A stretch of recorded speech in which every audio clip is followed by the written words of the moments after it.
On Christmas Eve, Nen Impact had 4 players. Right now it has 14. If this trend continues, I think this is the start of something special. If this trend continues, I predict that by the year 2028, the entire global population will be playing Nen Impact. It's simple maths, folks. Now, you guys might have got all of your Christmas presents, but I was given my own Christmas present because it's time for some more Nen Impact. Alright, so if you guys don't know, on Christmas Day, for whatever reason, on December the 25th, they dropped an update for Nen Impact, which contained both the second of the 4 DLC characters, who I'm going to do a breakdown of today, and also a balance patch, strangely. Now, the balance patch, there's not a whole lot to say about it. It's mostly like sensible changes. It's actually not a bad balance patch, but I just want to show you guys one thing up front, which is that Kurapika is now broken. I don't think they meant to do this. Maybe they didn't test the update very well, but Kurapika is now like an SSS tier character. Okay, so I'm going to show you guys a Kurapika combo. When things start looking out of the ordinary, I need you guys to tell me. Ready?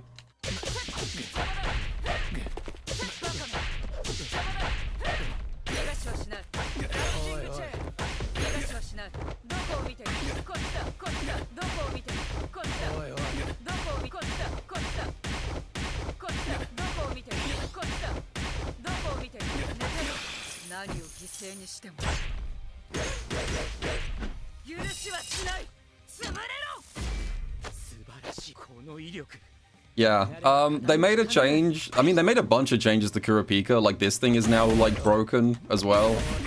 You can now special cancel his jump Nen, which is, like, one of the most insane normals in the game. This is now special cancelable.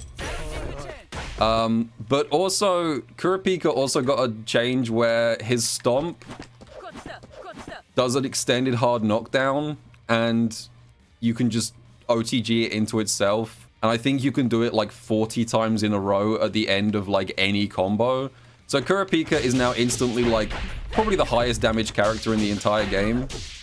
And you're probably throwing if you're not playing Kurapika right now. But yeah, like any combo, even like a throw combo, which is like supposed to be giga scaled. You can just do this nonsense. It does no damage, but it builds a ton of bar, and bar equals damage. There you go. It's not a true infinite, as you see there. It does break after a hell of a lot of reps. But yeah, I don't think that's supposed to be there. Lore accurate? Me when I see a spider? This is canonically what Kurapika dreams about. Yeah, I see a lot of people online saying that they want to see Kurapika bouncing on it crazy style. Is that what they mean? That's what they're talking about when they say that, right? I'm pretty sure that's what they mean. Anyway, today's main focus is we're going to be doing a breakdown of the newest and second of the 4 DLC characters, Phinks Magcub? Magcab? What's his surname? Magcub. Whatever. It's One Punch Man. And just to give you guys a quick overview, the good news is Phinks is a really fun character to do like lab work with. He's a really fun character to practice combos and stuff. He's a really fun trading mode character. I do think he's not very good. And maybe time will change. It's very early and maybe there's a lot to be discovered still. My initial impression is that Phinks is not a very good character. He's fun but weak from what I can tell. So let me take you guys through Phinks. Okay, so if you guys are vaguely familiar with Hunter x Hunter, you will know that Phinks is an odd choice for a DLC character in the first place because he has one ability. When Phinks swings his arm around, like when he winds it up, his next punch gets stronger. Like this. It has a sick name. It's called Ripper Cyclotron, which is a hell of a cool name for what is just a big punch. So he is an odd choice for a character, but I do actually like what they've done here, and they've basically gone all in on this. They decided like, okay, this guy is literally just like a one-trick pony.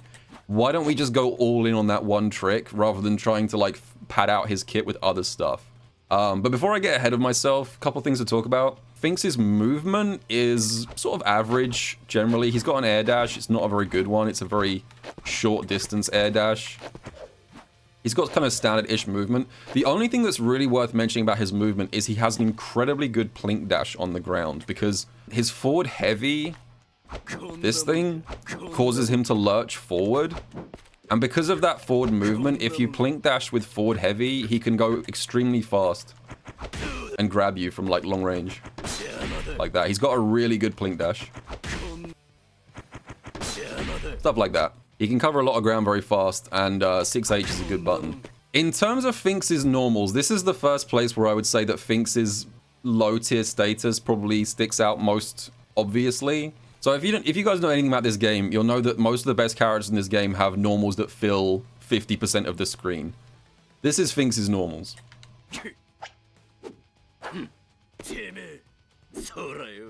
That's it. That's his lights, mediums, and heavies.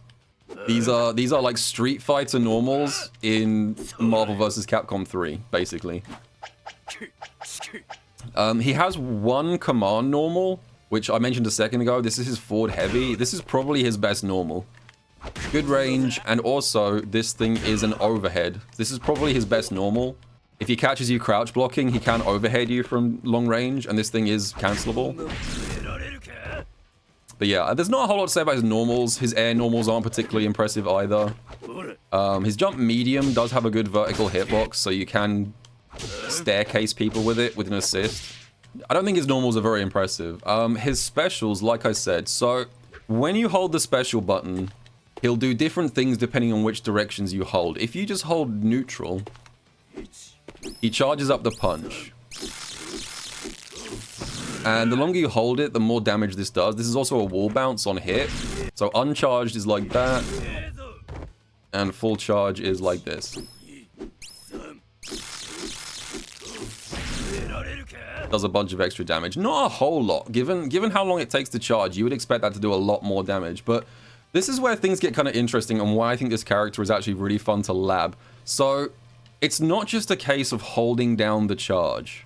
There is actually a secondary mechanic to all of his Ripper Cyclotron stuff, which is that you have to rotate your directional stick, your analog stick, whatever you're playing on, as fast as you can while he's charging it, which also gives you a damage boost. Now I'm going to do a bunch of rotations while he's charging.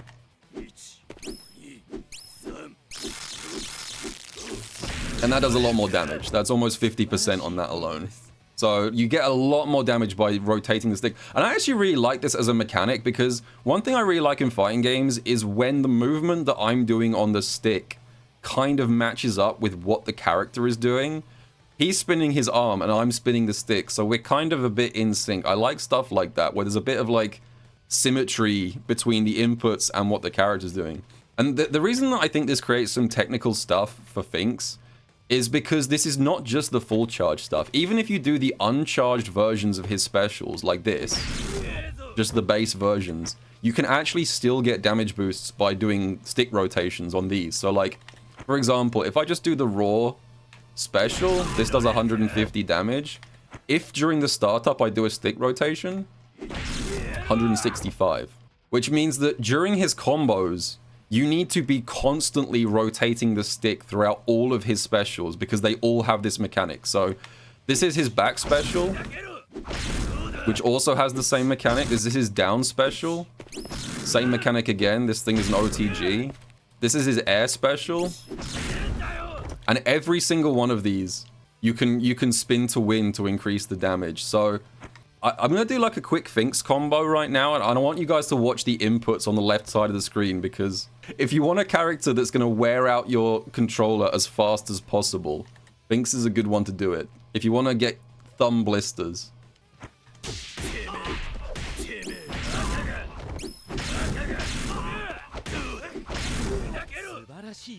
And it makes a big difference because like his combos can do like 10% more damage if you maximally spin all of his specials during the combo. Oh, I should mention that all of his specials are armored. So every single one of these has armor. But they are quite slow and they don't have the best range. So usually in this game, armor is like game breaking. Most of the best characters are armor abusers. Phinks is okay at using armor, but not the best. The other thing that's worth mentioning is that, like, most of the other characters in this game that have a move that you can charge up, they let you cancel out of it into dashes, whereas, like, Phinks is unfortunate because once you start charging his specials, you cannot stop.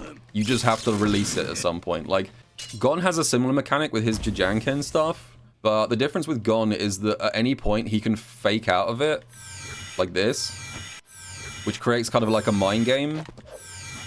But unfortunately, once Phinks commits to using one of his specials, he is just stuck there until it's finished.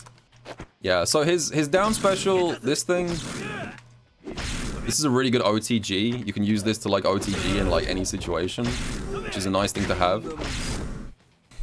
His air special is probably the best one in his entire kit. So his air special is a dive. As I said, this is armored. So like armored dive is automatically a pretty good thing.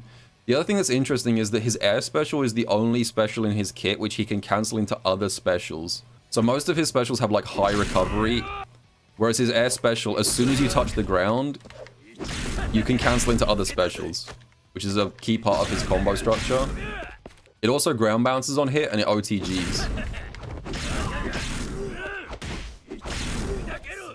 One thing to mention about Phinks is that this character has a lot of audio jank. I don't know if he's a little bit unfinished or what, but there is a lot of weird stuff happening with this character's sound design. The first thing to say is that if you do his arm charge and then you cancel out of it into quick gear, he keeps counting in the background.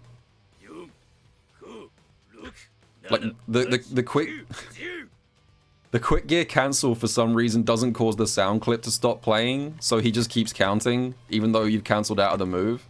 And what's especially weird about this, and this is something that I noticed this morning, the sound clips that play if you do this are not the same ones that play if you finish the special. So like, if you listen out, if you use the audio glitch to make him keep counting,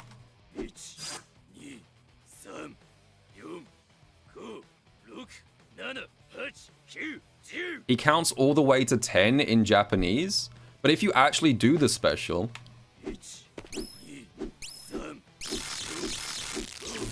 he doesn't. The counting is different, so I feel like there's like unused voice lines that only play if you do this glitch. He doesn't actually count all the way to 10 if you do the special normally. It's really weird. I don't know what's going on there. So that's number one to say about his audio design. Number two, and probably the worst part of his audio design, a bunch of Phinks' voice lines are horribly clipping into the microphone. And the worst offender is his level 3, so I'll show that right now.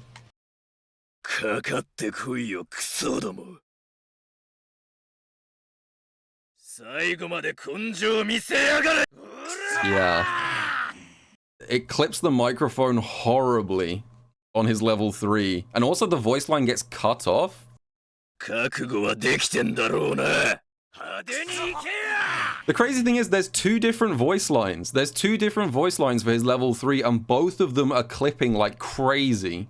Weren't the lines taken from the anime? I don't know if those are like stock voice lines that were picked up from the anime or if they got re-records. Anyway, I moved on to his level 3 there, but I forgot to talk about his level 1s.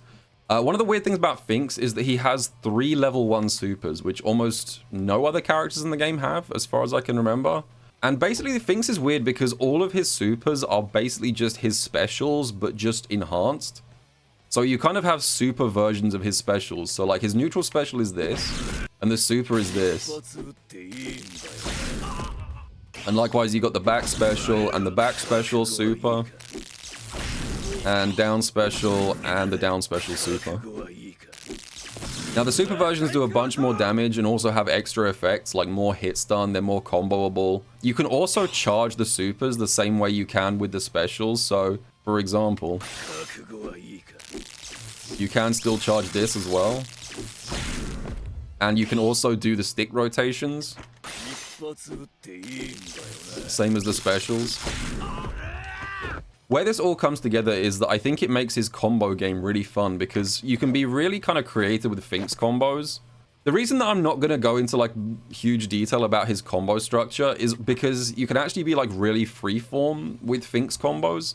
So I'll show you guys a couple of things that I came up with, but I think you can kind of do anything in any order with this character. A lot of his specials are very combo friendly.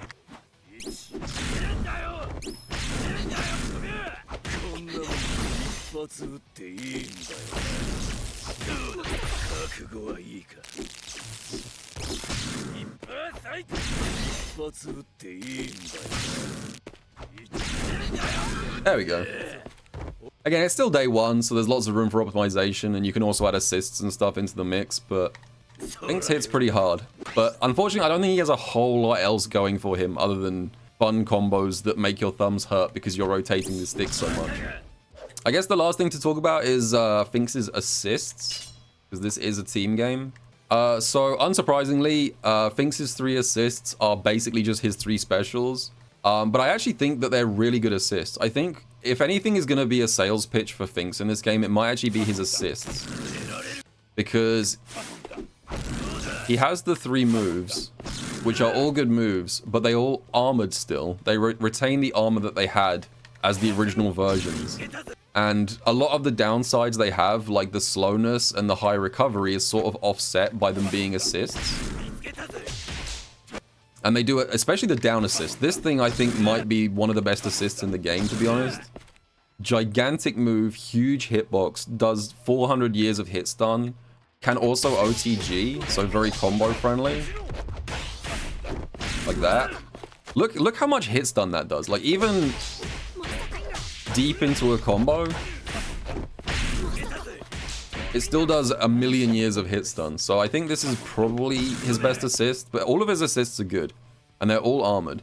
Oh yeah, one last thing I wanted to say. So I mentioned how you can charge his specials for a million years. If you're wondering, like, how are you ever supposed to use a move that takes, like, so long to charge in a match, one thing you can do is you can take advantage of tagging during a super to charge up the big swings. So, for example, if you've got a super like Netero's level 1, this super takes,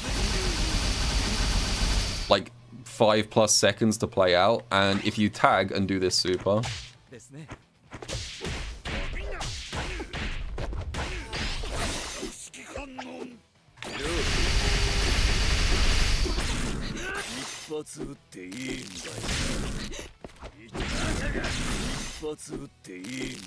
so he's a pretty good character to finish like other characters' combos with. You can bring him in as like a damage machine at the end of a different character's combo, which is pretty cool. So, fun character, but I don't think he's very good because his normals are very small. He doesn't have any like really good neutral skips, and also his mix-up is literally just one decent overhead. That's basically his whole mix. So, I don't think very good character. Maybe one of the worst. We'll see. Time will tell. But yeah, fun to play. Not very strong. That's Phinks. Anyway, that is character 2 of the Nen Impact Forgotten DLC characters covered. Next we're going to be beating people to death with a vacuum cleaner in the next one. I have no idea when she's coming out. Probably not for another 3 months from now. So yeah, stay tuned. We'll be covering all 4 of these eventually. And I'll see you all in the next video.